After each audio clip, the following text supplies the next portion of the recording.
사랑하는 국민 여러분, 3년은 너무 길다. 윤석열 검찰 독재 정권 조기 종식이라는 국민의 바람을 대변하고 있습니다. 조국혁신당 대표 조국입니다. 저는 2월 13일 제 고향 부산에서 새로운 정당을 만들겠다고 국민 여러분께 보고드렸습니다. 무도하고 무능하고 무책임한 윤석열 정권에 맞서 싸우겠다고 했습니다. 한 달 보름 정도 지났습니다. 많은 분을 만났습니다. 광주에서 만난 한 어머니는 이렇게 말씀하셨습니다. 잘 견뎌줘서 살아남아줘서 고맙다. 눈물을 왈칵 쏟을 뻔했습니다. 내 마음을, 내 생각을 대신 말해줘서 후련하다. 이렇게 말씀하시는 분들도 자주 만났습니다. 저와 조국혁신당의 외침에 공감하는 분들이 늘었습니다. 여론조사에 반영되기 시작했습니다. 이제 국민의힘 위성정당을 따라잡았습니다. 모두 국민 여러분 덕분입니다. 아무도 예상하지 못했던 결과입니다. 가슴이 두근거립니다. 몇 퍼센트, 몇 등, 숫자보다 더 중요한 게 있습니다. 저와 조국혁신당의 목소리가 국민 여러분 가슴에 가 닿았다는 점입니다. 한편으론 두렵기도 합니다. 저는 흠결이 많은 사람입니다. 조국혁신당의 한계도 있습니다. 국민 여러분들이 보내주신 성원과 열망을 작은 정당이 다 받아 안을 수 있을까? 밤잠을 설치는 날이 많아졌습니다. 존경하는 국민 여러분, 대한민국이 눈 떠보니 선진국이던 시절도 있었습니다. 그런데 급격히 뒷걸음치고 있습니다. 스웨덴 민주주의 다양성 연구소는 한국을 독재화가 진행 중인 나라에 포함시켰습니다. 입틀막 정권이란 말 들어보셨죠? 입을 틀어막는 정권입니다. 대통령에게 국정기조를 바꾸라던 국회의원도, 연구개발 예산을 복원하라던 대학원 졸업생도 입이 막혀 행사장 밖으로 끌려나갑니다.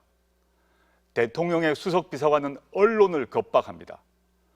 군사 독재를 비판하던 언론인이 흉기에 찔린 사건을 들먹이며 MBC 잘 들어 합니다. 언론의 입도 틀어 막으려 합니다. 표현의 자유가, 민주공화국의 핵심 가치가 무도한 검찰 독재 정권에 의해 짓밟히고 있습니다. 조국혁신당은 입틀막 정권에 단호하게 맞서겠습니다. 국민 여러분들께서 하고 싶은 말 대신 하겠습니다. 국민 여러분, 민생 경제는 파탄 직전입니다. 높은 금리와 물가 때문에 서민들은 등골이 휠 지경입니다. 사과 하나, 대파 한 단 사려면 큰 용기를 내야 합니다. 세계 경제는 코로나19 위기 극복 이후 전반적으로 살아나고 있는데 유독 한국 경제만 맥을 못 춥니다. 윤석열 대통령은 전 정부 탓을 합니다. 재정 건전성 타령만 합니다. 참 무능한 정권입니다. 안에서 새는 바가지가 밖에서 성할 리 있겠습니까? 외교, 남북 관계도 엉망입니다. 외교는 실익이 중요한데 가치와 이념을 앞세웁니다. 미국만 쳐다보고 일본엔 퍼줍니다. 대한민국 외교 운동장이 점점 좁아지고 있습니다. 평화는 멀어집니다. 북한의 미사일 실험은 일상이 되어버렸습니다. 역사의 고비마다 현명한 선택을 해왔던 우리 위대한 국민들은 이미 다 잘 아는 사실입니다. 눈 떠보니 후진국이 되는 데는 2년도 채 걸리지 않았습니다. 나라를 사랑하는 애국 시민들이 나라가 망할지도 모른다고 걱정합니다. 우리 국민들이 피 흘려 지켜온 민주공화국이, 우리 국민들이 땀 흘려 일궈온 경제가 무너지고 있다고 한숨을 쉽니다. 이번 총선에서 혼쭐을 내주겠다는 분들이 늘고 있습니다. 존경하는 국민 여러분, 혹시 영화 서울의 봄 보셨습니까? 하나회 출신 정치 군인들이 어떻게 권력을 찬탈하는지 보셨지요? 그때 검찰은 군부 독재 정권의 하수인들이었습니다. 그런데 민주화 이후 상층부가 사라지면서 최대 수혜자가 되었습니다. 힘이 세지자 권력을 넘봤습니다. 살아있는 권력을 수사한다면서 주권자의 선택을 받은 정치 세력의 목덜미를 물었습니다. 그러다 스스로 정치 권력이 되고자 나섰습니다. 마침내 성공했습니다. 과거 군부 독재 정권 시절 군화 신은 군인들이 앉았던 자리를 이제는 검찰 출신이 차지하고 있습니다. 이것이 검찰 독재 국가의 본질입니다. 스스로 살아있는 권력이 되자 자신들이 관련된 범죄는 감추거나 못 본 채 합니다. 고가의 명품백을 받은 김건희 여사가 수사받았다는 얘기 들어보셨습니까? 김 여사의 주가 조작 공범들은 모두 처벌받았습니다. 검찰 보고서에는 김건희 여사와 모친 최은순 씨가 얻은 수익금이 23억 원이라고 적혀 있습니다. 소환조사, 압수수색 받았다는 얘기 들어보셨습니까? 검찰 독재 정권의 기획자이자 황태자인 한동훈 위원장은 또 어떻습니까? 윤 대통령이 검찰총장 시절 받은 징계 처분 취소 소송에서 패소할 결심을 실행합니다. 결국 패소했고 상고하지 않았습니다. 한 위원장 딸의 경우 논문 대필과 표절 혐의가 드러났습니다. 압수수색이나 소환조사 한 번 없이 무혐의 처리됐습니다. 윤 대통령과 한 위원장은 자신들이 주장해온 공정과 정의에서 늘 예외였습니다. 헌법이 허락하지 않은 특권층으로 군림하고 있습니다. 과거 쿠데타에 성공한 정치 군인들의 힘은 정보와 통신망에서 나왔습니다. 정치 검찰들도 마찬가지였던 모양입니다. 검찰청 서버 D넷이라고 들어보셨습니까? 주류 언론들이 보도하지 않아 덜 알려져 있지만 조만간 전모가 드러날 것입니다.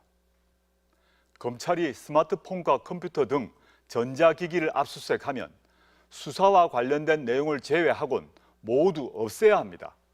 그런데 그렇게 하지 않았습니다. 삭제해야 할 자료를 모두 보관해 오다가 들통이 났습니다. 일종의 디지털 캐비넷 같은 것입니다.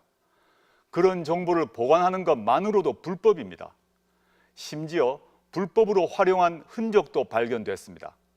조국혁신당이 진상규명에 앞장서겠습니다. 조국혁신당은 관련자 모두를 공수처에 고발했습니다. 22대 국회가 열리면 국정조사도 추진하겠습니다.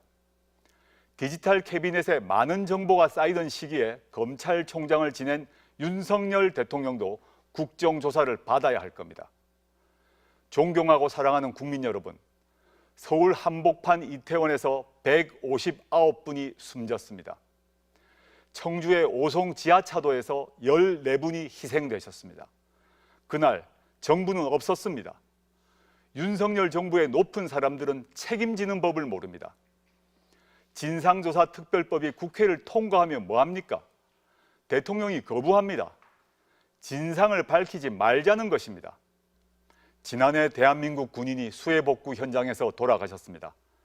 당시 국방부 장관 이종섭은 사단장의 책임이 있는지 수사하겠다는 수사단 서류에 사인했습니다. 그런데 돌연 태도를 바꿨습니다. 수사 대상을 현장 책임자들로 축소하라고 지시합니다. 장관의 결정을 바꿀 수 있는 사람이 누구겠습니까? 그는 수사 외압 사건의 핵심 피의자입니다. 대통령과의 연관 관계를 밝힐 증인입니다. 윤 대통령은 그를 호주 대사로 임명해 보내버렸다가 성남 민심에 놀라 슬그머니 다시 귀국시킵니다. 지금 윤석열 정권이 벌이는 일이 이렇습니다. 윤석열 정권의 무능력, 무도함, 무책임은 이 밤이 새도록 나열해도 끝이 없을 것 같습니다. 이제 멈춰 세워야 합니다. 대한민국이 더 망가지도록 내버려둬서는 안 됩니다. 이것이 애국 시민의 명령입니다. 조국혁신당이 하겠습니다. 윤석열 검찰 독재 정권을 멈춰 세우라는 국민의 명령 받들겠습니다. 3년은 너무 깁니다. 더 강하게, 더 빠르게, 더 선명하게 행동하겠습니다. 조국혁신당을 선택해 주십시오. 9번 찍어 안 넘어가는 독재 정권은 없습니다. 9번을 찍어 나라를 구해 주십시오. 감사합니다.